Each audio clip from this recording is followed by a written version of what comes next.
안녕하십니까. 지금부터 김용민 브리핑 정선태 교수의 오늘을 읽는 책 주간방송 종합편을 보내드립니다.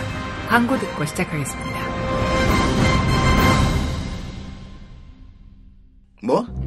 달밤 체조? 그거 빨갱이 영화라고 내가 얘기했잖아. 야! 수익의 80%를 노무현 재단하고 정의당에 준대잖아. 그게 빨갱이는 뭐야? 게다가 주진우한테 런닝 개런티 준댄다. 각하 잡으라고. 뭐? 노회찬의 정청래, 김용민까지 출연한다고? 이 빨갱이 영화를 그냥... 달밤 체조 2015 지금 네이버와 비메오에서 상영 중입니다.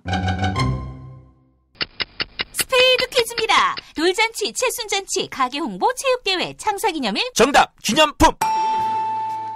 문제를 끝까지 들으셔야죠. 이럴 때 사용하는 판촉물이나 기념품, 답례품, 단체 선물 등을 취급하는 전문업체로서 국민을 위해 제대로 일하는 언론과 정당의 후원을 하는 판촉물 전문업체는 어디일까요? 정답! 네피알! 네? 어디라고요? 네피알! 네, 정답입니다. 판촉물이나 단체 선물이 필요할 때 이왕이면 우리 편 회사 네피아를 찾아주세요. 인터넷 검색창에 네피아를 치시거나 032-519-4800으로 전화주시면 친절하게 상담해드립니다. 그런데 상품은 뭔가요? 네피아를 가서 고르세요. 3만 가지가 넘는 물품이 있어요. 오늘 녹음 끝나고 한 잔? 술 끊는다며. 새해가 되면 술 끊겠다는 결심들 많이 하시는데요. 네. 쓸데없는 짓 하지 마시고요. 네, 술 친구미 있잖아요. 아니 다들 술자리만 있으면 오라고 난리잖아. 술친금 들고 가야지. 술친금을 그렇게 퍼주니까 부르지. 술친금이 있어야 술자리가 오래 간단 말이야. 내 친구들이 전부 다 술친금 인정했어. 오빠도 한 잔 콜? 그렇다면 가지야. 네이버에 술친금을 검색하세요. 멀쩡합니다. 진짜. 이제 화요일 방송분 함께 하시겠습니다. 오늘을 읽는 책 문학평론가인 국민대학교 국문학과 정선태 교수와 함께합니다. 국민대학교 한국어문학부 국어국문전공 정선태 교수님과 함께하겠습니다. 교수님. 네, 안녕하세요. 네, 교수님. 아이고, 어제 방송 하루 쉬었습니다. 너무너무 좋았어요. 이거 별 말씀 다 하십니다. 네, 앞으로도 이완배 기자 콘서트 계속 하시죠. 별 말씀을요. 이완배 기자 콘서트를 한번 했으니까 다음은 우리 교수님 콘서트를 하고 이완배 기자 코너를 하루 킬하겠습니다. 싫어요. 우리 벙커원에 갔었는데 예. 도월 선생 강론이라고 하나요? 설교라고 하나요? 정말 감동 깊게 들었어요. 예. 감명 깊게 듣고 이제 허겁지겁 그 옆집에서 만둣국 한 그릇 먹고 이연배 기자하고 김 PD하고 얘기하는 걸 들으려고 했는데 너무너무 사람들이 많은 거예요. 게다가 두 40대, 젊은 40대가 아웅다웅하면서 사이좋게 얘기하길래 쓸쓸하게 돌아섰습니다. 교수님 뭐 그런 말씀을 하세요. 떡 한 덩이 들고 그냥 쓸쓸하게 돌아섰어요. 죄송합니다. 교수님 잘 모셔야 되는데 그냥 아니에요. 계속 그렇게 하세요. 교수님 좋아서. 죄송합니다. 잘못했습니다. 머리 받겠습니다. 예. 근데 진심으로 우리 이완배 기자 축하드리고요. 저도 책 2권 사서 왔어요. 예. 도월 선생 기독교 관련 책도 다 사들고 와서 이제 이번 주 다 읽어야 됩니다. 예. 왜 이렇게 내가 마음이 뿌듯하고 좋은지 모르겠어요. 그 정도 상황일 줄도 잘 몰랐는데 우리 브리핑 힘이 대단하구나. 이렇게 한 시민 운동의 중심에 우리 인터넷 언론이 있었구나. 이런 생각을 했어요. 예. 사실 우리 교수님 중간에 한번 무대로 모시려고 했더니 그때 안 계셔가지고 그랬는데 정선태 교수님 모시겠습니다 했더니 환호성 이게 터져 나왔어요. 설마. 정말이에요. 그래서 차기 서울시장 후보로 강력하게 대두되지 않겠는가 하는 그런 느낌마저 들었는데. 자꾸 서울시장 팔아요. 처음에 내가 다 듣고 왔단 말이에요. 이완배 그러셨어요. 기자를 서울시장 후보라고 얘기하는 거. 그건 농담이었습니다.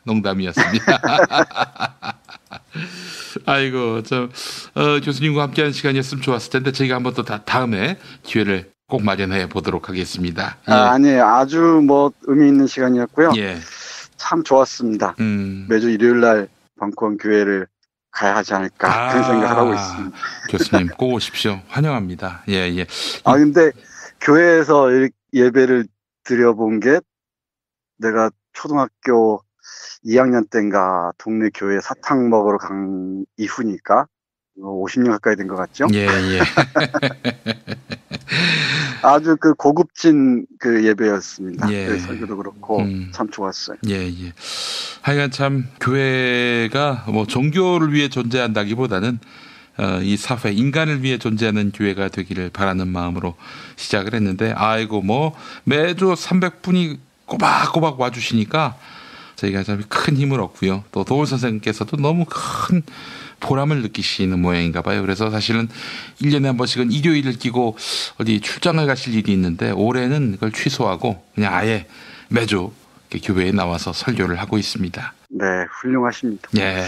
제가 헌금도 하고 왔다니까요. 헌금까지. 아이고 세상에 교수님 감사합니다. 예. 이제 세례 받으실 일만 남았네. 세례 받으실 일. 그 길은 좀 험난할 겁니다. 예. 예수 믿고 구원 받으셔야죠. 네. 예. 뭐 반은 농담이었습니다. 예.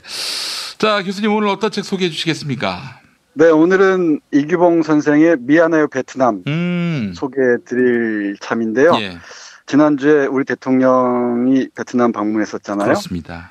그 자리에서 베트남 전쟁, 베트남 쪽에서는 베트남 전쟁이라고 하지 않고 항미 전쟁이라고 얘기를 한답니다. 예. 미국에 저항한 전쟁이었다는 뜻이죠. 베트남 주석을 만난 자리에서 베트남 전쟁에서 한국군이 마음 아픈 일을 했다. 대단히 유감스럽게 생각한다라고 얘기했다 그러잖아요. 예. 베트남 쪽에서는 그 당국에서는 미국 쪽이나 한국 쪽에 보상이나 사과를 요구하지 않는 태도를 취한다 그래요. 예. 아마 제가 생각하기에는 승리한 국가다, 승전 국가다라는 그 자부심 때문에 그런 것 같습니다.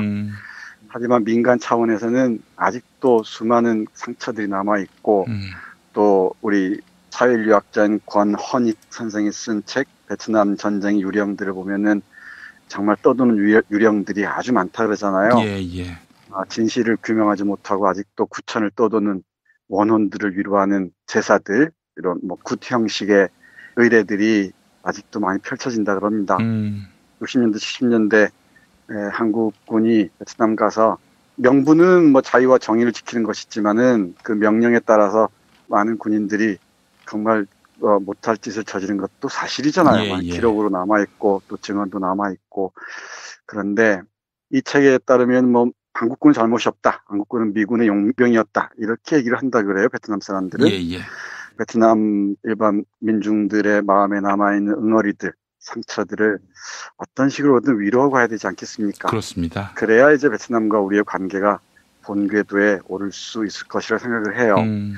이 책 이규봉 선생의 미안해요 베트남은 베트남의 그 역사와 문화와 사회와 경제와 일상들까지를 잘 보여주는 제가 보기에는 아주 훌륭한 책입니다. 예. 이규봉 선생은 수학자입니다. 응용수학으로 박사학위를 받았다네요. 여기다가 자전거 타기를 즐기는 이 마니아인 것 같고요. 근대사와 이 환경 문제에도 아주 관심이 많은 분이라고 합니다. 민족문제연구소 운영위원장을 지내기도 했고 대전 환경운동연합 공동대표도 역임했다네요. 수학자가? 네, 수학자가 아주 다양한 방면에서 시민운동에 참여하고 있는 것 같습니다. 예. 그런데 수학자인데도 글을 정말 잘 쓰시는 것 같습니다. 베트남을 자전거로 쭉 여행하면서 저 위쪽 그 하노이부터 호치민까지 1800km를 자전거를 타고 쭉 여행하면서 베트남 구석구석을 돌아봅니다. 양민 학살의 아픔이 남아있는 곳들을 찾아다녀요. 예. 그곳에서 이제 그 상처들을 하나하나 어루만지면서 우리가 어떤 일을 했는가 돌이켜봅니다. 그러면서 4.3 사건이라 불리는 일이 있었죠. 민간인 학살 문제, 그리고 한국전쟁 때 보도연맹을 비롯한 민간인 학살 문제, 그리고 광주항쟁에서 죽어간 수많은 시민들, 그 큰 틀 안에서 아우르고 있습니다. 대단히 훌륭한 책이라는 생각에 책을 골랐습니다. 몇 권 중에서. 예. 조금 아프긴 하지만 이 책에 실려있는 객관적인 자료들, 여러분들께 소개해 드릴까 합니다. 예, 예. 베트남에는 전쟁 이후에 1975년에 전쟁이 끝났잖아요. 곳곳에 증오비가 세워졌다 그럽니다. 비아깜뚜라고 하는 그 증오비, 이 증오비가 이제 미군과 특히 이제 한국군 이런 사람들 증오하는, 양민들 학살한 군대를 증오하는 그 비석이 세워지고요. 예, 예. 그리고 1986년에 베트남이 개혁 개방 정책을 취하거든요. 예, 예. 그 이후에는 위령비라는 이름으로 비석을 세웁니다. 예. 비석에 보면은 양민학살 사건이 일어난 그 연도와 날짜, 그리고 희생자 이름과 나이가 적혀 있다고 합니다. 예. 그러면서 그 뒤에 또 그 사연들이 쭉 기록돼 있다고 해요. 예컨대 하나 먼저 보면은 예. 빈화사에 세워진 그 증오비가 있는데 거기에는 이렇게 적혀 있습니다. 좀 아프시더라도 들어주시기 바랍니다. 예. 하늘에 가 닿을 죄악 만대를 기억하리라. 한국군들은 이 작은 땅에 첫 발을 내딛자마자 참혹하고 고통스러운 일들을 저질렀다. 수천 명의 양민을 학살하고 가옥과 무덤과 마을들을 깨끗이 불태웠다. 1966년 12월 5일 정확히 새벽 5시 쭈라이 지역에 주둔하고 있던 남조선 청룡여단 1개 대대가 이곳으로 행군을 해왔다. 그들은 36명을 증빈 폭탄 구덩이에 넣고 쏘아 죽였다. 다음 날인 12월 6일 그들은 계속해서 꺼우안 푹 마을로 밀고 들어가 273명의 양민을 모아놓고 각종 무기로 학살했다. 모두가 참혹한 모습으로 죽었고 겨우 14명만이 살아남았다. 미 제국주의와 남조선 군대가 저지른 죄악을 우리는 영원토록 뼛속 깊이 새기고 인민들의 마음을 진동토록 할 것이다. 그들은 비단 양민 학살뿐만 아니라 온갖 야만적인 수단들을 사용했다. 그들은 불도저를 갖고 들어와 모든 생태계를 말살했고 모든 집을 깨끗이 불태웠고 우리 조상들의 묘지까지 갈아엎었었다. 건강불굴의 이 땅을 그들은 폭탄과 고엽제로 아무것도 남지 않은 불모지로 만들었다. 이렇게 그 비석에 적혀 있다고 합니다. 이것보다 그 한국에 비교적 잘 알려져 있는 증오비가 하나 있습니다. 그 증오비 하나 더 읽고 이어가도록 하겠습니다. 디엔정사라 그러는데요. 디엔정사 그 하미촌에 가면 아주 유명한 동네인데요. 예. 여기 청룡 부대가 주둔했던 곳인데 여기서 수많은 사람들 또 학살했다고 합니다. 처음에 갔을 때 부대원들이 마을 주민들하고 잘 지냈대요. 그런데 웬일인지 68년 2월 25일에 청룡 여단 2개 중대가 이곳 마을에 하미촌의 따이 마을과 증 마을을 포위하고 138명의 민간인을 학살했다고 하네요. 그래서 여기에 월남 참전 전후 복지회에서 상처를 아물게 하고 새로운 정서와 화해, 신뢰 회복을 목적으로 2001년 12월에 제막한 거대한 위령탑이 있다고 합니다. 근데 여기 그 비문이 있었다고 해요. 그 뒷면에. 근데 그 비문의 학살 내용이 너무나 리얼하고 뭐 눈 뜨고 볼 수 없는 장면이어서 외교관들까지 개입해서 표현을 완화해달라 이렇게 했다고 얘기를 합니다. 그랬더니 그곳 사람들이 사실이 아닌 것을 적을 수는 없다. 이걸 지우거나 수정할 수 없다고 해서 비문 뒷면에다가 연꽃 문양을 붙였다고 합니다. 그러니까 연꽃 문양이 가려져서 사람들이 읽을 수는 없겠죠. 그 원래 있었던 비문의 내용이 이렇습니다. 먹구름과 천둥, 번개가 치고 적이 마구 몰려와 평탄한 땅에 파도를 일으키고 마을 사람을 한데 모아 마을을 버리게 하고 고향을 버리게 했다. 칼로 끊는 듯 내장이 찢기는 아픔으로 주민들은 땅을 잃고 강을 잃고 바다를 잃고 농사를 잃고 낚시를 잃었다. 악독하고 끔찍해라. 떨어진 목에서 흐르는 피, 경악으로 야자수숲은 마른 머리카락이 떨어지듯 흩날리고 강은 휘어져 돌고 눈물은 고여서 늪이 되고 만다. 1968년 이른 봄 정월 24째 날 청룡부대 군인들이 갑자기 나타나 흉포하게도 양민들을 미친 듯이 학살했다. 하미마을은 30가옥이 불에 타고 주민 135명의 시체는 산산이 흩어지고 태워졌다.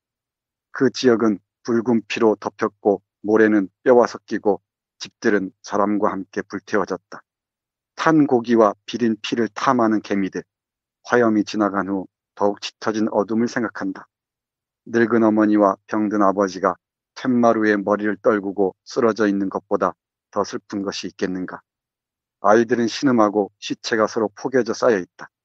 아직도 죽은 사람의 피가 말라서 고여 있고 아이는 엄마 배 위에서 더 이상 나오지 않는 젖을 찾는다. 어린아이는 입을 닫혀서 목이 말라도 물을 마실 수 없다. 더 처참한 것은 그 후에 탱크가 무덤들을 짓뭉갠 것이다. 악마의 그림자가 드리운 대지 위에 메마른 뼈, 무고한 영혼의 외침이 푸른 하늘에 울려 퍼진다. 네, 이렇게 적혀 있다고 합니다. 증오비에 실려 있는 글을 보면은 제주 4.3에서 죽어간 수많은 우리 민간인들의 모습들이 당연히 포개지고요. 그리고 한국전쟁 때 학살당한 민간인들이 아주 많습니까? 뭐 전쟁 때 군인들이 죽는 거야 뭐 그럴 수 있죠. 그런데 민간인들이 죽은 장면들과 금방 읽어드린 장면들이 크게 다르지 않은 것 같습니다. 예컨대 작은 연못이라는 영화로 잘 알려져 있는 노군리 학살 사건을 떠올릴 수 있을 것 같고요. 경상남도 거창의 양민 학살 사건, 뭐 이름 하나하나 헤아릴 수가 없습니다. 그런 사건들과 겹치는 것은 어쩔 수 없을 것 같습니다. 이로 헤아릴 수 없을 정도의 이런 내용들과 증언들이 곳곳에 있습니다. 근데 아프지만 이런 책들은 우리가 읽어야 한다고 저는 생각을 해요. 과거의 잘못들을 정말 깨끗하게 인정하고 사과할 때 새로운 미래가 시작될 수 있지 않겠습니까? 그냥 덮어놓고 가자고 해서는 절대 새로운 미래는 오지 않는다고 생각을 합니다. 예. 앞에 잠깐 말씀드린 권헌익 선생의 베트남 전쟁의 유령들이라는 책에 보면은 이렇게 딱 적혀 있어요. 역사의 상처와 고통을 넘어 인류 연대라는 윤리적 지평을 지향하는 창조적인 문화의 실천이 바로 과거를 기억하고 또 잘못된 것이 있으면 사과하는 것이라고 말이죠. 예. 제가 보기에 이것은 굴복이 아닙니다. 굴복이 아니고 오히려 정치적 권위와 도덕적 힘을 회복하는 것이라고 생각을 해요. 그러니까 문재인 대통령이 우리 DJ와 노무현 대통령을 이어서 베트남에게 사죄를 표현한 것은 우리 시민들의 권위와 도덕적 힘을 강화할 수 있다는 자신감의 표현이 아닌가 싶습니다. 뭐 단순히 베트남이 뭐 몇 년 후면은 2대 교육국이 되느니 뭐니 이런 얘기를 하잖아요. 2020년이면은 1,000억 달러의 교역량에 이를 것이다라고 얘기하는데 그건 경제적으로 환산할 수 없는 우리 그 아시아에서 새로운 연대를 꿈꾸는 어떤 도덕적인 권위를 이런 하나의 사과의 뜻을 통해서 회복해 나갈 수 있지 않을까 그런 생각을 합니다. 많은 사람들이 얘기하듯이 이 책에 적혀 있는 대로 말씀드리면 베트남 전쟁에서 미국은 총알을 제공했고 일본은 물건을 팔았으며 한국은 피를 팔았다고 한대요. 근데 그 피를 판 대가가 무엇이었는지 생각해 보았으면 좋겠고요. 또 하나 마지막으로 덧붙인 말씀은 이른바 고엽제 전우회를 비롯한 뭐 여러 극우단체에서 대통령의 사과에 대해서 반발하는 모양입니다. 근데 제가 보기에는 이 고엽제 피해자들이야말로 국가폭력의 희생자들입니다. 그 계급적 맥락에서 보자면은 몇몇 별들이나 이런 뭐 고위 장교들 빼고 나면은 대부분이 가난한 사람들의 자식들 아니었겠습니까? 예, 맞습니다. 그러니까 돈을 벌겠다고 베트남까지 가서 명령에 따라서 이런 일을 저질렀을 텐데, 그리고 그 고엽제라는 독극물에 노출됐을 텐데, 그 사람들이 국가를 대상으로 항의하고 우리가 정말 못할 짓을 했다. 우리도 인간으로서 우리 인간성 회복하고 싶다고 주장하는 게 맞지. 여기에서 극우 세력들의 부추김에 놀아나서 자신들의 청춘의 기억들을 그런 식으로 모독해서는 안 된다고 저는 생각을 해요. 그래서 그런 아픈 사람들, 아픈 분들, 저희 작은아버지가 베트남 참전 병사입니다. 그분들의 상처를 계속 벌어짚어서 그 사람들 더욱 깊은 고통으로 몰아넣는 짓들은 정말 하지 않았으면 좋겠습니다. 그래서 아픈 책이지만 우리가 베트남과의 그 미래 지향적인 방향을 위해서라도 우리 과거가 어떤 짓을 했는지 정확하게 얘기해야 될 것 같습니다. 이런 도덕적 정당성을 확보할 수 있을 때라야 우리는 일본에 대해서도 정당하게 주장하고 그리고 진정한 사과를 요구할 수 있을 거라고 생각합니다. 그게 어떤 설득력을 얻을 수 있을 거라고 저는 생각을 해요. 그래서 몇 차례 걸쳐서 베트남의 소설들도 제가 몇 번 소개해드린 적이 있습니다. 그러니까 이 전쟁의 슬픔이나 시인 강을 건너다도 말씀드린 적이 있고요. 그리고 베트남 전쟁을 소재로 한 한국 소설들도 몇 편 내가 지나가는 김에 말씀드렸던 것 같습니다. 황석영의 무기의 그늘이나 박영준의 머나먼 송바강이나 그리고 안정효의 하얀 전쟁이나 이 전쟁에서 베트남 인민들뿐만 아니고 한국인들까지 한국 군인으로 참전했던 사람들까지 얼마나 많은 고통을 겪어야 했는지 아울러서 생각해 봤으면 좋겠습니다. 아, 너무 아프네요. 아프고. 아니, 어떻게 살상할 대상이 없어서. 참, 예. 길게 얘기하기가 조금 자꾸 목이 메이는데, 이 미얀마 베트남은 앞에서 언급했듯이 이런 단순한 과거 상처뿐만 아니고 베트남의 역사, 그리고 문화, 지리, 경제, 정치, 일상까지 우리가 몰랐던 부분들을 아주 쉬운 언어로 아주 명료하게 쭉 기술해 놨습니다. 읽으시면은 단순한 여행지로서 베트남이 아니라 역사적 아픔을 간직하고 또 새로운 세상을 향해 나아간 베트남의 역동성이랄까 동력까지도 이해할 수 있을 것 같습니다. 단순한 경제적 파트너로서뿐만이 아니고 우리하고 함께 해 나갈 하나의 아시아의 정치 공동체 구성원으로서 생각했으면 어떨까. 간절한 마음을 담아서 이 책. 다이어트는 결국 알겠습니다. 자, 정선태 교수님 오늘 말씀 잘 들었습니다. 네, 문제긴 고맙습니다. 하지. 매끼 식단 챙기기도 번거롭고 빼도 금세 다시 찌고. 아직도 몰라? 비타샵 다이어트를 해봐. 안 그래도 궁금했는데 어떻게 뺀 거야? 몇 개월 한 거야? 몸에는 안 나빠? 물어 뭐래. 비타샵 가봐. 같이 해. 1522-6648 혹은 비타샵을 검색해주세요. 제임스 티스푼과 함께 프리미엄 차 전문몰로 새롭게 단장한 전창걸몰에서 전하는 봄 소식. 얼었던 땅을 뚫고 올라온 새싹의 생명력을 전해주는 새싹 땅콩차. 봄날의 새콤함이 느껴지는 이집트 신의 붉은 유혹 히비스커스 차. 부드럽고 따뜻한 봄바람과 같은 중국의 명차 보이차. 맑고 편안함을 선사하는 레몬 밤차. 겨울에 무거워진 나의 몸을 가볍게 해주는 레몬 마테차까지 즐거운 소식 많은 대한민국의 봄. 새싹 땅콩차와 제임스 티스푼의 크로스오버 티파티에 함께하시죠. 전창걸몰닷컴 전화 070-8635-1288 070-8635-1288. 최저임금, 꼼수, 불법 신고하세요. 최저임금 올랐다는데 내 월급만 안 올랐네. 신고하세요. 민중당 최저임금 119 운동본부. 상여금을 기본급에 포함시킨다고? 신고하세요. 민중당 최저임금 119 운동본부. 근로시간 줄이기, 식대 기본급에 끼워 넣기. 신고하세요. 070-5118-2119 카카오톡 검색창에 최저임금 119 운동본부를 검색하세요. 최저임금 지키는 민중당. 충남 금산의 넓은 인삼밭. 정성농장을 일군 농부아버지 이정열 씨. 자연은 노력한 만큼 내어준다. 그 자연의 마음을 알기에 정성농장을 더불어 일구는 아들 이성규 씨도 아버지에게 배운 것처럼 정직하고 또 성실하게. 정성농장 홍삼은 인삼 재배부터 가공 판매까지 모두 책임지고 있습니다. 그래서 대한민국 1등 품질을 자부합니다. 검색창에 정성농장 홍삼을 검색해주세요. 정성농장 홍삼. 전화문의는 010-9754-6972. 이제 수요일 방송분 함께 하시겠습니다. 오늘을 읽는 책, 문학평론가인 국민대학교 국문학과 정선태 교수와 함께합니다. 국민대학교 한국어문학부 국어국문전공 정선태 교수님 함께하겠습니다. 교수님. 네, 안녕하세요. 예, 자 교수님 오늘 어떤 책 소개해 주시겠습니까? 네, 오늘은 어제 베트남에 이어 이슬람입니다. 이슬람. 예. 문재인 대통령이 아랍에미리트 연합 다녀왔는데 관련한 내용이군요. 제가 언제부터 우리 대통령 외국 방문 동선을 따라다녔는지 모르겠습니다. 그래도 유사일에 몇 번 없었을 거예요. 이렇게 대통령이 자랑스러운 때가. 저도 아무리 유사 언론인이지만 이렇게 대놓고 대통령을 칭찬하는 게 뭐 한때는 좀 부담스러웠는데 이제는 이런 말 해도 전혀 부끄럽거나 혹은 쪽팔리거나 그런 게 없어요. 저도 그래요.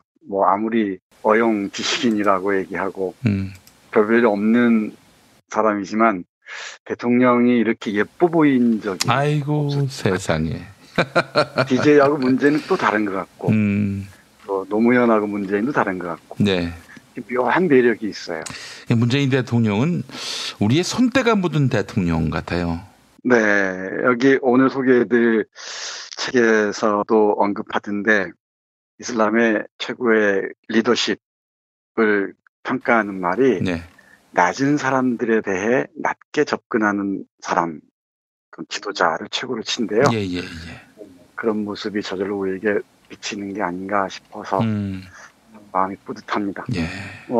말씀하신 김에 덧붙이자면 제가 일본 신문을 보니까 예. 요즘에 일본에서 아베와 문재인을 비교하는 네티즌들이 많다네요. 어떻게 비교 대조하던가요? 대표적인 게 문재인은 진짜고 아베 신조는 가짜다. 문재인은 동아시아의 리더고 아베는 동아시아의 애물단지다. 진실을 얘기하니까 갑자기 쭈뼛섭니다. 예. 또 재밌는 말이 있는데 예. 문재인은 전사고 아베는 대형 쓰레기다. 나이스! 이번에 그 젊은이들 사이에서도 이 문재인 대통령 인기가 만만치 않은 것 같습니다. 한때 뭐 겨울 소나타니 뭐니 해서 한류 열풍이 있었잖아요, 일본에서. 예. 근데 요즘에 새로운 한류가 일본에 상륙했다고 합니다. 예. 잘 아시겠지만 촛불 시위입니다. 미국에서 벌어지고 있는 마치 4-hour live스라든가요, 우리들의 생명을 위한 행진. 뭐 그것도 그렇지만은 일본에서도 예사롭지 않은 반아베 시위가 확산하고 있는 것 같아요. 예. 여기에 우리 촛불에서 간접 경험한 게 직간접적으로 영향을 미치는 것 같습니다. 저는 이거야말로 진짜 한류가 아닌가 그런 생각을 해요. 예. 아시아의 민주주의를 새로운 방식으로 펼쳐나가는 그런 과정에 있는 게 아닌가. 예. 그래서 괜히 마음이 좋습니다. 예, 문재인 대통령. 사실 저는 그분이 결단력이 좀 없어서 이런 악귀에 다름 아닌 정치권 무대에서 과연 생존할 수 있을까? 이들을 뚫고 청와대까지 진출할 수 있을까? 이렇게 생각을 했는데 진정성이 통합니다. 그리고 결국 대통령이 됐고요. 대통령 되기는 어렵지만 되면 아주 잘할 것이다라는 예측에 정확하게 부합하면서 지금 1년을 달려왔어요. 저는 문재인 대통령 보면서 말이죠. 이런 대통령을 만든 국민들이 정말 대단하다, 위대하다 이런 생각을 갖고 있습니다. 네, 맞습니다. 저희가 오래전에 대선 전에 말씀드렸던 것 같은데 예. 그 사람이 살아온 과정을 보면은 그 사람은 미래가 당연히 보입니다. 그리고 금방 김 PD는 문재인 대통령이 좀 여릴 거라고 생각하신 것 같은데 예. 나는 무서울 거라는 걸 알고 있었어요. 정말 그 호랑이와 같은 의지력과 결단력이 있으리라는 걸 여러 가지를 통해서 읽을 수 있었습니다. 이런 점에서는 김 PD보다 내가 훨씬 예지력이 뛰어난 것 같아요. 그래요. 교수님 이제 본론으로 들어가겠습니다. 네, 오늘은 이슬람에 대해서 좀 여러분과 함께 말씀드리고자 합니다. 예. 한국의 이슬람 전문가가 많지가 않은데요. 그 대표적인 분이 이희수 교수입니다. 오래전부터 이분의 책을 읽어봤는데 예. 오늘은 여러분들이 비교적 쉽게 접근할 수 있는 책 이슬람 학교를 골랐습니다. 1, 2권 2권으로 나뉘어 있는데요. 예. 시민을 대상으로 한 그 강의를 책으로 묶은 겁니다. 예. 그래서 이렇게 어렵지가 않게 이슬람의 탄생부터 시작해서 이슬람교, 그리고 여성, 그리고 이슬람 문명, 문화, 극단주의와 테러, 석유 문제까지 포괄적으로 다루고 있는 책입니다. 근데 우리가 흔히 무지가 편견을 낳는다고 하잖아요. 우리만큼 이슬람에 대해서 잘 모르는 데가 별로 없는 것 같습니다. 예. 알더라도 서구 중심의 시선으로 바라보는 경향이 아주 강하죠. 예를 들면 간단하게 보겠습니다. 아랍과 이슬람과 무슬림의 차이를 구별할 수 있는 사람이 많지가 않아요. 우리 김 PD 이런 질문 받으면 어떻게 대답하시겠습니까? 아랍과 이슬람과 무슬림의 차이. 아랍은 친미, 반미 다 포괄하는 아랍인 것 같고요. 무슬림하고 이슬람은 한데 묶여 있는 거 아니겠습니까? 그거 봐요. 우리 이 시대 최고의 시사광대도 모르잖아요. 미안합니다. 아니, 별 말씀을 교수님. 다릅니까? 전혀 다르죠. 아랍은 지역을 가리키는 거고요. 예. 우리가 이른바 중동이라고 얘기하는 곳이죠. 근데 그 중동도 서구 중심의 개념이어서 요즘은 다른 말로 많이 씁니다만은 아랍은 지역을 가리키고요. 그리고 이 이슬람은 종교입니다. 예. 우리 이슬람 교할 때 모하메트, 무함마드라고 불리는 사람이 창시한 종교죠. 예. 그리고 이 무슬림은 그 이슬람 종교를 믿는 사람입니다. 그러니까 예를 들면은 아랍에 이 이슬람교를 믿는 무슬림만 있겠습니까? 아니면 다른 종교의 사람들도 있겠습니까? 당연히 기독교인들도 있고 뭐 다른 사람도 많이 있죠. 예. 그리고 인도네시아나 아프리카나 이런 여러 지역에 이 이슬람 종교를 믿는 무슬림이 있겠죠. 당연합니다. 미국에도 뭐 몇백만 명이 있다고 하니까. 그러니까 이 아랍과 이슬람과 무슬림이라는 아주 중요한 그 용어마저도 구분 못한 상태에 있는 거죠. 그래서 아랍 하면 온갖 그 부정적인 이미지로만 우리가 인식하는 경우가 많잖아요. 예. 세계 3대 컴플렉스 또는 포비아가 있다고 하는데 블랙 컴플렉스라는 게 있습니다. 예. 흑인에 대한 어떤 경멸, 편견을 얘기하죠.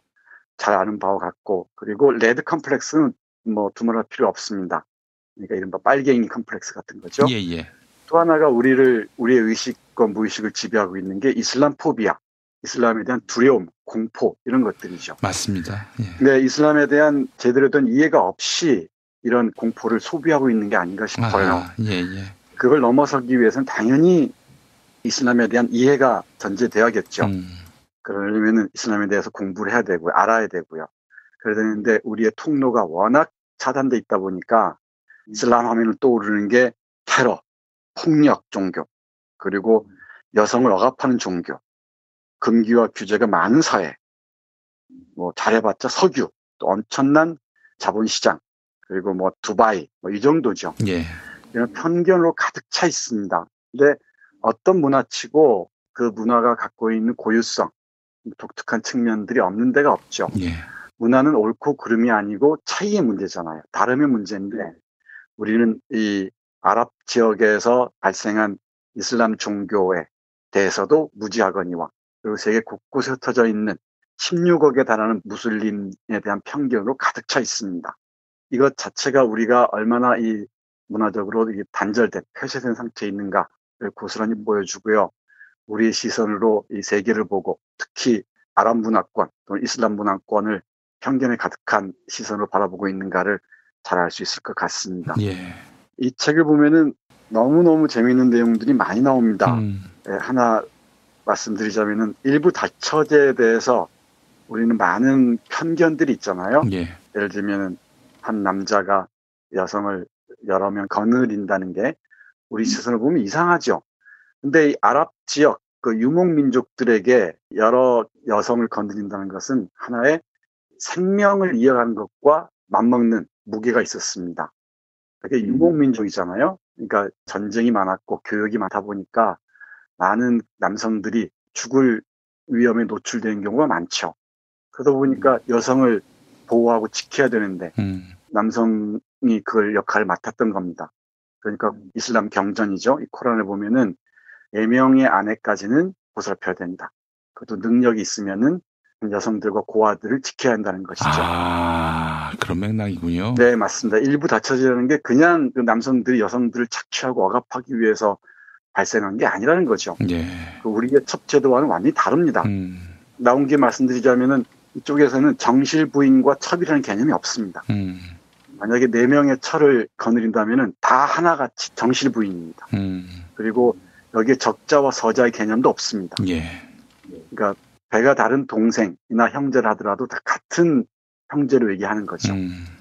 혹시 우리 김 PD는 이 성경을 잘 아시니까 깊이 이해하겠지만은 이슬람 종교가 이 구약의 아브라함의 후손임을 자임합니다. 네. 근데 아브라함이 번제로 바치는 사람이 이삭이잖아요. 예. 이삭을 적자라고 해서 이삭을 번제로 바치는데 이슬람 쪽에서는 이스마엘이죠. 그렇습니다. 이스마엘을 자신의 종교의 출발로 이해한다 그래요. 예. 근데 이스마엘이 서자였다고 얘기하는데 맞죠? 제 기억이 맞다면 하갈인가 하는 여성에게서 난 걸로 알고 있는데 맞나요? 맞습니다. 아브라함의 본처가 있었고 본처가 아닌 첩이었죠, 사실은. 그래서 이 부인하고 사이에서 안 생기니까 먼저 이렇게 하갈과의 사이에서 아이를 낳게 됐고요. 본부인이 이제 사라로 이제 알려져 있죠. 네, 거기에서 이제 갈린다고 얘기를 합니다. 이 지점에 주목해야 될 게 이 하갈의 아들이 이스마엘은 서자인 셈이잖아요. 예. 이 서자가 자기 조상이라고 얘기하는 데서 이슬람의 그 결혼제도, 이 일부 다처제도의 이해 일단을 마련할 수 있을 것 같습니다. 예. 예, 그런 것처럼 이 서자에 대한 차별이 없다는 것도 주목해야 되고요. 일부 다처제의 문화적 기원, 역사적 기원도 이해하면은 그렇게 뭐 어렵지가 않습니다. 충분히 그럴 수 있겠구나라는 걸 받아들일 수가 있죠. 이슬람 하면은 평등과 통합과 포용의 종교라고들 얘기를 합니다. 예. 이 부분이 제가 보기엔 대단히 중요한데요. 제가 몇 차례 이슬람 소설이나 이슬람 기행문을 소개해드린 적이 있는데 이슬람 문화가 없이는 유럽의 르네상스를 상상하기 어렵고요.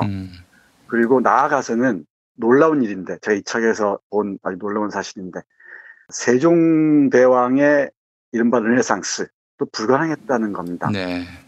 이게 그 이슬람이 동서의 문화들을 다 이 용광로처럼 받아들이고 있다가 유럽이 마녀사냥으로 대표되듯이 기독교 중심의 세계를 꾸려가고 있을 때 이슬람 모든 문화들을 간직하고 있었다는 거죠. 예. 로마와 그리스 그리고 페르시아, 중국, 인도 등등의 문화들 다 안고 있다가 유럽의 톨레도라는 그 스페인의 안달루시아 지방에 있는 도시에서 번역을 통해서 유럽을 전했다는 거예요. 예. 그게 유럽 르네상스의 출발이 되고 그게 동쪽으로 오면은 중앙아시아, 우즈베키스탄 지역을 통해서 중국을 거쳐서 조선까지 왔다는 겁니다.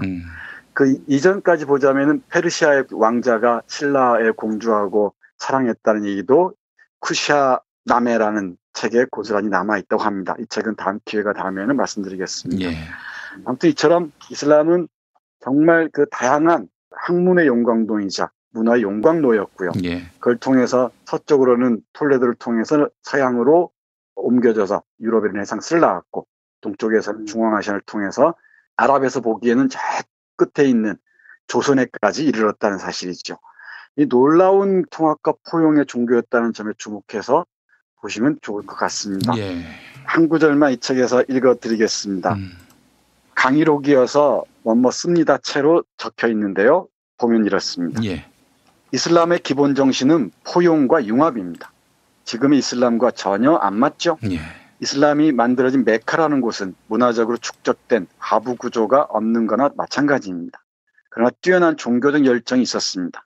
유대교와 기독교를 받아들여 업그레이드된 신학 체계를 만들었고 군사력에서 갖는 우월감, 새로운 세상에 대한 선도적 소명감, 조세 제도나 토지 공개념 같은 민생 정책, 게다가 개종을 하면 인두세를 면제해주는 통치 기술까지 아주 단단한 용광로의 외관을 갖추고 있었습니다. 이슬람은 주변 문화를 적극적으로 수용했을 뿐만 아니라 그것을 자기화하는 데 성공했습니다. 이게 중요합니다. 껍데기만 모방하면 생명을 잃고 언젠가는 변질되거나 사라졌을 텐데 이슬람 세력은 받아들이되 자기화했습니다. 문명이란 것은 자기와 다른 생각과 가치가 섞여 어울리는 데서 발생합니다. 그 모순 속에서 새로운 창의성이 생기거든요. 그래서 동종 집단에서는 창의력이 생기기 어렵습니다. 완전히 다른 것들이 무한으로 섞일 때 누구도 경험하지 못했던 창의적인 문화가 생기는 겁니다. 이렇게 말합니다. 요약하자면 다양한 문화의 완전한 흡수와 융합 정신이 바로 이슬람 문화의 특징이라는 것입니다.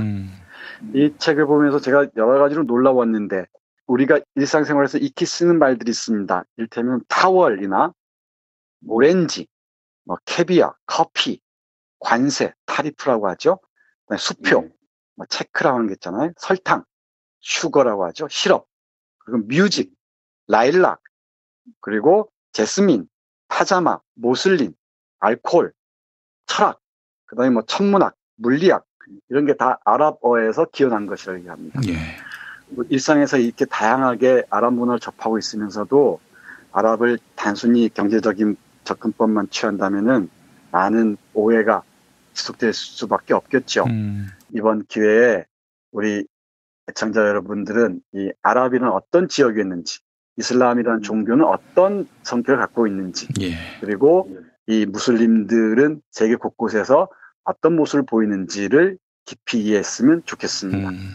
그 이 책의 강점은 이른바 폭력의 상징으로 얘기되는 그 IS나 그리고 탈레반 등등의 기원에 대해서도 상당히 깊이 있게 얘기하고 있습니다. 팔레스타인이 왜 문제가 되는지, 그리고 이 IS의 기원이 어떻게 되는지, 그 뒤에 다 미국이 있었습니다. 그리고 이라크와 이란의 관계는 어떤지, 이란이 왜 페르시아 교에서 이슬람으로 개종했는지, 호메인은 어떤 사람인지 등등에 대해서 정말 의미 있는 아이디어들을 얻을 수 있을 것이라고 생각합니다. 문재인 대통령이 아랍에미리트를 방문한 기회에 우리 사회의 이슬람에 대한 이해, 아랍에 대한 이해, 무슬림에 대한 이해가 좀 더 깊어졌으면 하는 바람에서 이희수 선생의 이슬람 학교 소개해드렸습니다. 네, 알겠습니다. 교수님 오늘 말씀 잘 들었습니다. 네, 고맙습니다. 생활인을 위한 꿀팁. 집 두 채에 월 10,000원 화재보험 카페. 화재 배상, 심지어 도난 피해까지. 여기에 더해 가전제품 고장 수리비까지. 우와, 우리 집 말고 부모님 집까지 두 집에 월 10,000원이라고요? 식당, 노래방, 임용실 같은 상가와 숙박업소, 사무실, 공장, 창고, 목조주택까지 모든 업종의 화재보험과 배상 책임보험도 상담해드립니다. 02849-9730 연중 무휴라 언제든 02849-9730. 야, 너 홍어 판다 그랬지? 팔지. 근데 홍어가 진짜 그렇게 몸에 좋아? 아니 끝내준다니까. 우리 엄마 관절염인데? 홍어. 나 숙취는? 홍어. 마누라 다이어트는? 홍어. 큰이모 변비? 홍어. 작은 형 소화불량은? 홍어. 여동생 피부? 홍어. 큰 누나 주름? 홍어. 명절 때 선물은? 홍어라니까. 근데 비싸지? 열나 싸고 열나 맛있는 홍어가 있다니까. 어디? 알싸한 홍어. 1599-6456.com 혹은 1599-6456 전화주문도 가능합니다. 골반 잡자 바로 잡자 바디로직, 허리 통증 바로 잡자 바디로직, 몸매 교정 바로 잡자 바디로직, 자세가 좋아지는 골반 교정 타이즈 바디로직.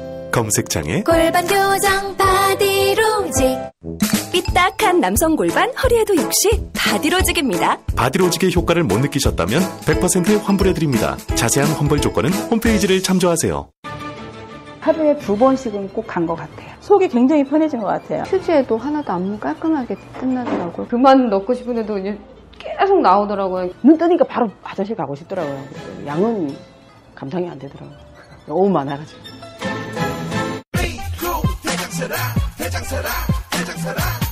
장실 굿모닝 화장실 바나 굿모닝 바나나. 검색창에 미궁 대장사랑.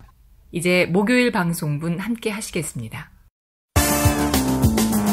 오늘을 읽는 책, 문학평론가인 국민대학교 국문학과 정선태 교수와 함께합니다. 국민대학교 한국어문학부 국어국문전공 정선태 교수님 함께하겠습니다. 교수님. 네, 안녕하세요. 네, 교수님 오늘 어떤 책 준비하셨습니까? 네, 날씨도 좋아진 것 같은데 마음은 자꾸 휑하니 뭔가 허전하고 그러네요. 이럴 때 손에 잡게 되는 책이 있습니다. 신영복 선생의 더불어 숲, 여러분과 함께 하도록 하겠습니다. 예, 더불어 숲. 네, 신영복 선생의 책은 오래전에 감옥으로부터의 사색을 소개해드린 적이 있습니다. 저도 신영복 선생의 책을 많이 좋아하지만 우리 애청자 여러분도 많은 분들이 좋아하실 거라고 생각을 해요. 이 더불어 숲은 저자 신영복 선생이 세계 곳곳을 여행하면서 쓴 엽서의 모음집 형식입니다. 미국에서는 아메리칸 드림을 보고요. 잉카 제국 수도 쿠스코에서는 문명의 문제를 얘기하고요. 그리고 아마존에서는 자연의 문제, 생태 문제를 얘기하고, 그리고 파리에서는 예술의 문제를 생각하고, 이런 식입니다. 그러니까 세계 곳곳을 돌아다니면서 우리의 삶의 의미가 어디에 있을까? 또는 우리가 여행의 과정에서 발견하는 건 지금 우리의 삶과 어떤 관련성이 있을까를 아주 조근조근한 목소리로 적어놓은 책입니다. 자, 이 책 교수님 어떤 점을 주안점을 두고 봐야 된다고 보십니까? 일단 저자가 돌아다닌 그 장소에 대한 이해가 있어야 될 것 같고요. 그 장소에서 어떤 지점에 주목했는지 볼 필요가 있을 것 같습니다. 예컨대 이 아우슈비츠에 들렀을 때 감회를 쓴 글의 일부를 보겠습니다. 제목이 단죄 없는 용서와 책임 없는 사죄는 은폐의 합의입니다. 라는 제목에 실려 있는데요. 예. 아우슈비츠가 폴란드에 있지 않습니까? 아우슈비츠를 들러보면서 역사의 책임을 정확하게 묻지 않으면은 그리고 무조건적인 관용과 용서로만 대하다 보면은 그것은 은폐나 다름없다. 그리고 은폐를 합의하는 것이나 다름없다고 얘기를 해요. 예. 제가 어제 뉴스를 보니까 캐나다 총리가 154년 전에 인디언 학살한 것을 사죄했다고 하는데 그걸 떠올리시면은 이 역사에 저지른 죄악들을 엄정하게 처리하는 게 얼마나 중요한지를 새삼 알 수 있을 것 같습니다. 예. 이 글에 나온 구절 잠깐 읽어보겠습니다. 폴란드의 오지에 있는 아우슈비츠는 아무래도 세상에서 너무 멀다고 생각되었습니다. 당사자의 가장 가까운 자리에 아우슈비츠는 존재해야 합니다. 그리하여 책임의 소재를 분명히 보여줘야 한다고 생각합니다. 청산한다는 것은 책임지는 것입니다.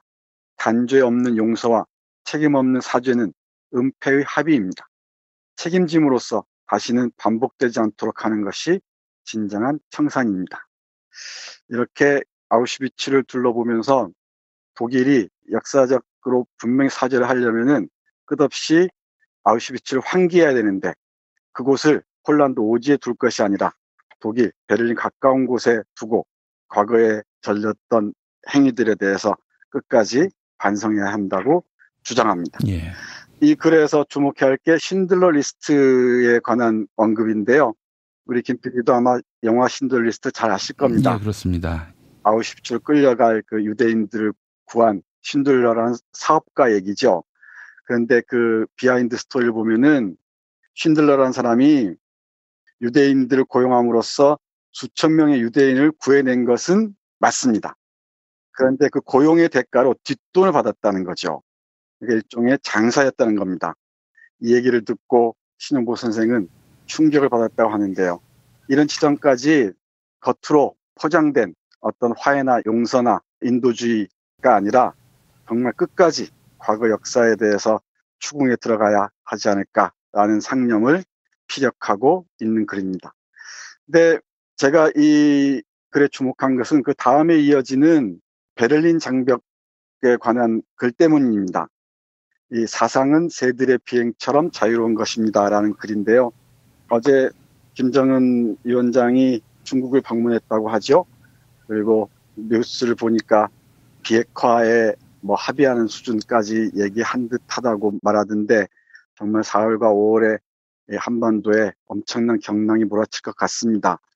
이 상황을 맞이해서 우리가 과거에 어떻게 왔는지를 돌아볼 필요가 있고요. 그리고 앞으로 남북관계가 화해 국면으로 향한다면은 우리는 어떤 방향을 선택할 것인지 한 번쯤은 이 베를린을 참조하면서 고민할 필요가 있을 것이다 라고 생각합니다. 신현보 선생이 이 글에서 베를린 장벽을 보면서 쓴 글의 한 부분을 읽어드리겠습니다. 이제 세계에서 유일한 분단국으로 남아있는 우리들로서는 앞으로 준비하고 겪어야 할 통일 과정의 여러 과제를 독일의 경험에서 찾지 않을 수 없습니다. 그러나 한국의 통일은 독일을 모델로 삼을 수 없다는 이곳 사람들의 이야기는 마음을 더욱 무겁게 합니다. 한국이 독일 통일을 모델로 삼기 어려운 가장 큰 이유의 하나로 통일 의지를 듭니다. 독일의 분단은 2차 세계대전 후 전승국의 강압에 의한 것이라는 피해의식이 독일인들의 기본 인식이었습니다. 독일에서는 통일을 독립의 의미로 읽고 있었습니다. 교류와 협력을 통한 통일 노력은 독일 민족의 영광으로 나아가려는 전통적 의지의 연장이었습니다. 반면에 우리는 분단 상태로라도 얼마든지 번영할 수 있고 선진국 진입이 가능하다고 믿고 있는 것이 사실입니다. 다시 한번 우리 어제와 오늘을 돌이켜보게 합니다. 네, 이렇게 얘기합니다. 하면서 통일에 대한 의지 또는 한반도의 평화를 향한 의지가 중요하다고 얘기하고요. 남한만으로도 얼마든지 선진국이 될 수 있다라는 그런 생각이 독일과 다르다는 점에서 우리 신영보 선생은 여러 가지 감회에 젖어들었던 것 같습니다. 독일이 오랫동안 통일을 목표로 하지 않고도 동소독이 교류를 해왔다는 것은 우리가 잘 아는 사실입니다. 그래서 4월, 5월에 한반도의 경랑의 국면들이 어떻게 전개될지는 모르겠지만 이게 계기가 돼서 남북한이 화해 국면으로 그리고 지속적인 교류의 장으로 향하기를 간절하게 바랍니다. 이와 관련해서 이 글에 한 구절 더 읽어드리고 마무리하겠습니다. 그러나 아직도 분단의 고통을 조금도 벗지 못하고 있는 우리의 처지로서는 통일 독일에서 확인하는 활성과 약진은 부러운 것이 아닐 수 없습니다.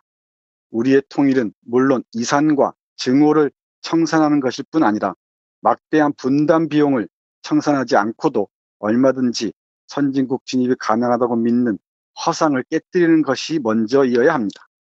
한반도의 통일이 이러한 정신적, 물질적 소모를 청산하는 것이야는 물론이지만 나아가서는 이데올로기의 대립과 갈등이라는 20세기의 모순을 창조적인 다양성으로 지향하는 어떤 모범을 만들어내는 것이 된다면 더욱 다양한 일이라고 생각합니다. 이러한 모범은 21세기의 문명사적 과제를 담아낼 수 있는 새로운 틀을 만들어내는 것이기도 합니다. 네, 이렇게 씁니다. 남북 간의 화해 국면 그리고 장기적으로는 통일을 지향하는 것은 하나의 문명사적 과제라고 얘기를 하고 있네요. 그리고 우리가 지금까지 치러왔던 정신적, 물질적 이 소모를 청산하는 것이기도 하고요. 그래서 아우슈비츠에서 봤던 이 과거에 대한 성찰의 문제와 베를린 장벽을 통해서 봤던 남북 통일의 미래, 상이 더불어서 저의 눈을 끈 대목이었습니다.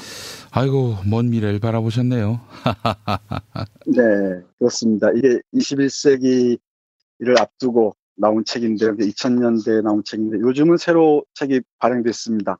1998년에 초판이 나왔는데 지금까지도 아주 지속적으로 독자들의 관심을 끌고 있는 스테디셀러에 속하죠. 그게 아마 신혁 선생의 해안이 아닌가 싶기도 합니다. 자, 그렇다면 교수님, 이 책에서 주안점을 둬야 될 부분 한번 짚어주시겠습니까? 네, 조금 전에 말씀드렸던 세계 곳곳을 다니면서 그 장소가 가진 고유한 의미들을 정확하게 읽어내고요. 그게 우리의 현재 삶 그리고 미래의 이 관계에 어떤 의미로 다가올지 한 번쯤 깊이 생각해 보셨으면 좋겠습니다. 지금도 많은 독자들의 관심을 끄는 스테디셀러지만은 여러 가지 우리가 참조할 지점들이 많은 아주 귀한 책이 아닌가 생각합니다. 알겠습니다. 교수님, 오늘 말씀 감사합니다. 네, 고맙습니다.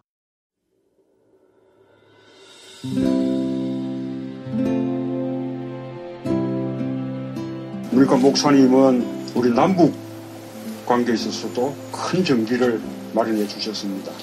늦봄 문익환 목사 탄생 100주년.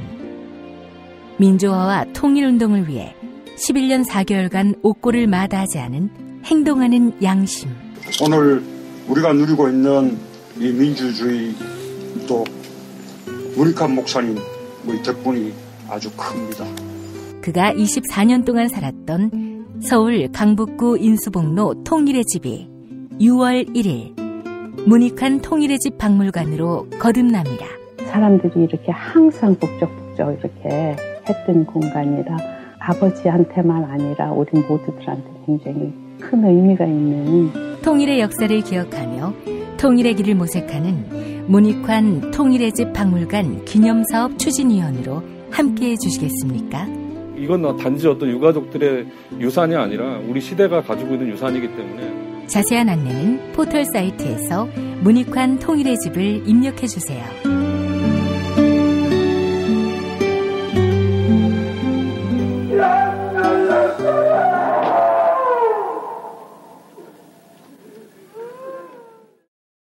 도올 김용옥 선생의 마가복음 강해로 여러분을 초대합니다. 이 마가복음이라는 게 대단히 중요합니다. 왜냐하면 복음서의 원형이기 때문에. 원형. 매주 일요일 아침 11시 서울 서대문구 충정로 20 서울 지하철 충정로역 9번 출구 앞에 있는 벙커원에서 도울과 만나세요. 율법을 믿으시겠다고? 신약이 율법의 완성이라고? 얼어빠질 그따위 기독교 내 입 앞에서 제발 입도 뻥끗 하지 말아요. 그런 소리는. 벙커원 교회 일요일 예배를 겸하는 이 자리 도올이 진리와 생명이었던 예수를 원형 그대로 복원합니다. 그 십자가를 과감하게 걸머지고 돌아가신 예수를 말하지 아니하고 믿으면 너는 금방 축복받을 일만 남았다.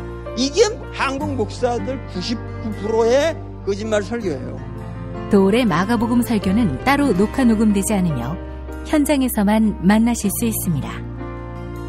도올 선생의 마가복음 설교는 2월 4일부터 진행됩니다. 이제 금요일 방송분 함께 하시겠습니다. 오늘을 읽는 책, 문학평론가인 국민대학교 국문학과 정선태 교수와 함께합니다. 국민대학교 한국어문학부 국어국문전공 정선태 교수님 함께하겠습니다. 교수님.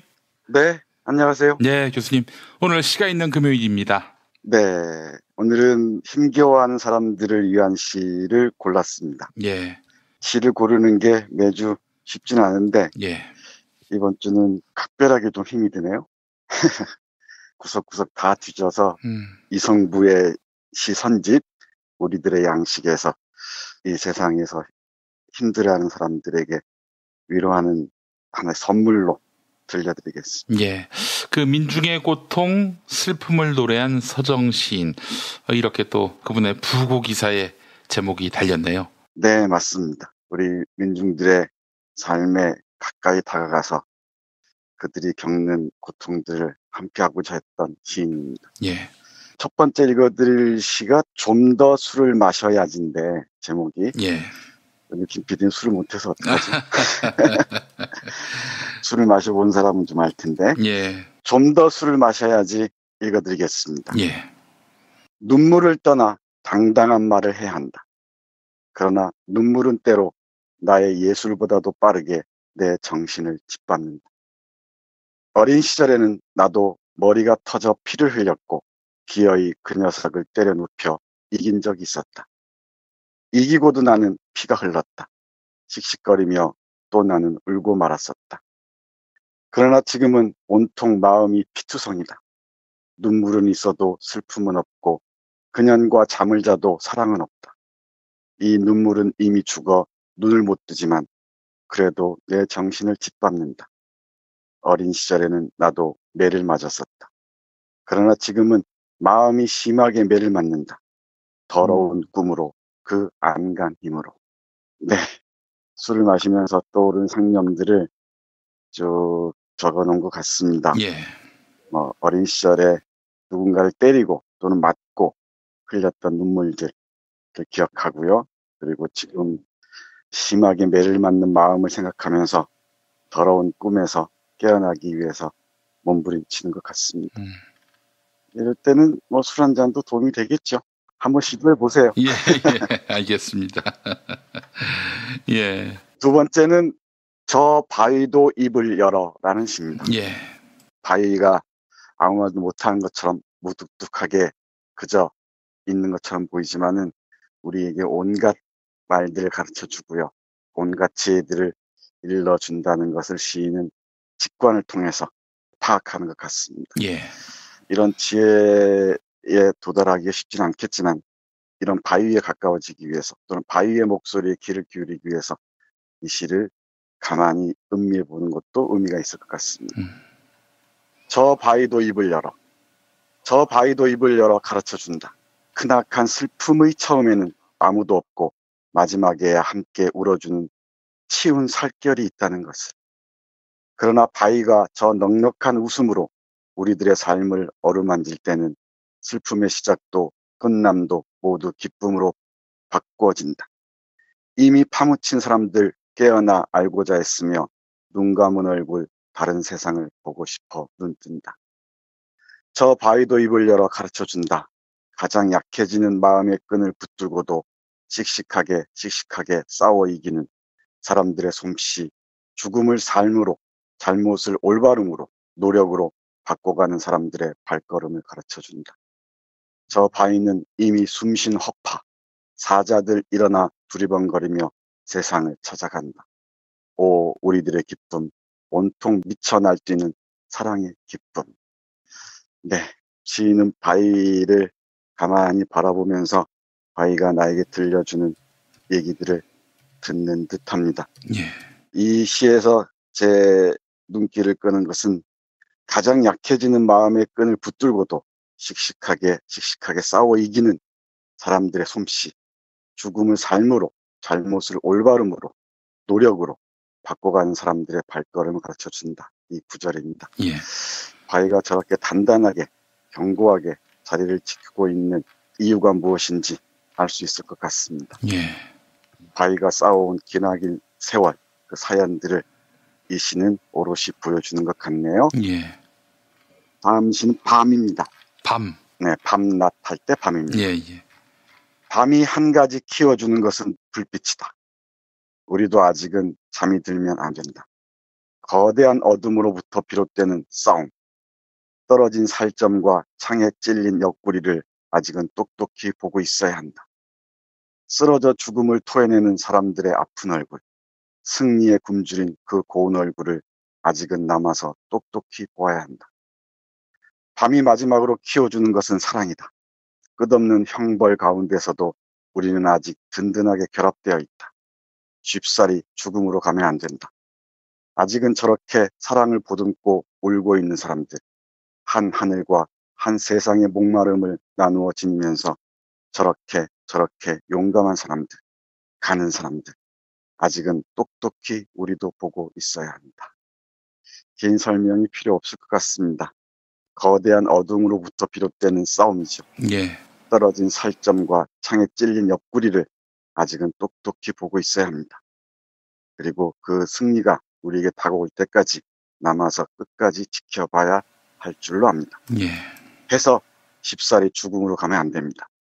아직은 저렇게 사랑을 보듬고 울고 있는 사람들, 한 하늘과 한 세상의 목마름을 나누어 지니면서 저렇게 함께 가는 용감한 사람들, 같이 가는 사람들이 있기 때문이죠. 네, 이 70년대, 80년대 밤을 통과하면서 날카롭게 펴린 우리 이성부 시인의 빛나는 인식이 돋보이는 작품입니다. 밤이 마지막으로 키워주는 것은 사랑이다. 이게 무슨 말일까요, 교수님? 네, 그 어두운 밤을 우리가 이겨냈을 때, 그때야 비로소 우리가 발견할 수 있는 게 사랑 아니겠습니까? 고통의 세월을 지나고 나서 우리가 찾는 게 정말 소중한 사랑의 모습이 아닐까, 그렇게 생각합니다. 예. 어려운 시기, 밤의 동굴을 통과하지 않고서 어떻게 사랑의 의미를 제대로 알까, 뭐 이 정도로 이해할 수도 있을 것 같네요. 마지막으로 한 편 더 보겠습니다. 봄이라는 시입니다. 이 작품은 교과서에도 실려 있는 걸로 알고 있는데요. 읽을수록 깊이 와닿는 시입니다. 예. 봄, 기다리지 않아도 오고 기다림마저 잃었을 때에도 너는 온다.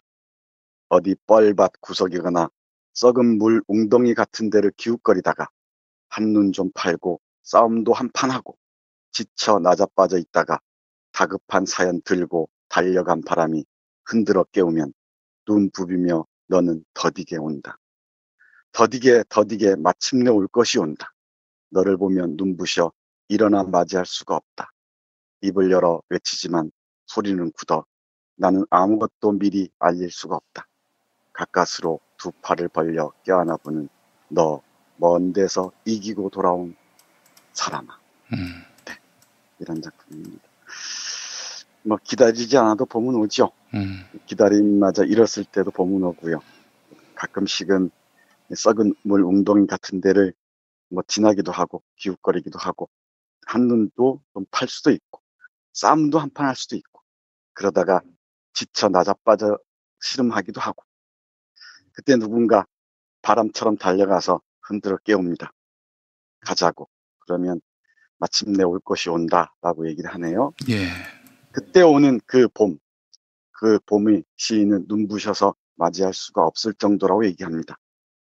그래서 가까스로 두 팔을 벌려 껴안아 본다고 하네요.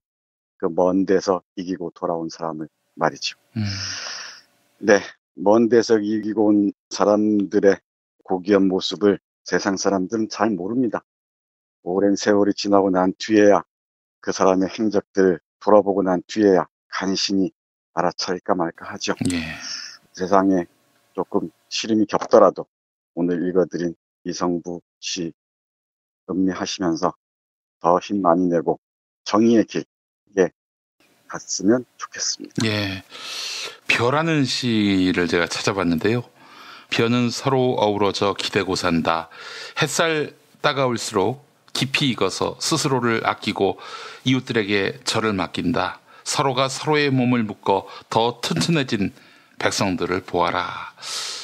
이게 이제 80년 광주를 겪은 다음 죄의식으로 방황하다가 산에서 정신적인 위안을 얻고 영감을 얻어서 쓴 시인 걸로 전해지고 있는데. 네.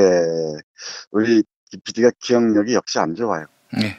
그 시는 제가 얼마 전에 읽어드린 적이 있는데. 아, 그렇습니까? 아이고. 교수님, 제가 하루살이 같은 뇌를 갖고 있어서 하루가 지나면 다 포맷이 됩니다. 예, 조금 마음의 여유 가지시고 예. 이런 시 한 편도 음미하고 예. 그러면서 보내시기 바랍니다. 예.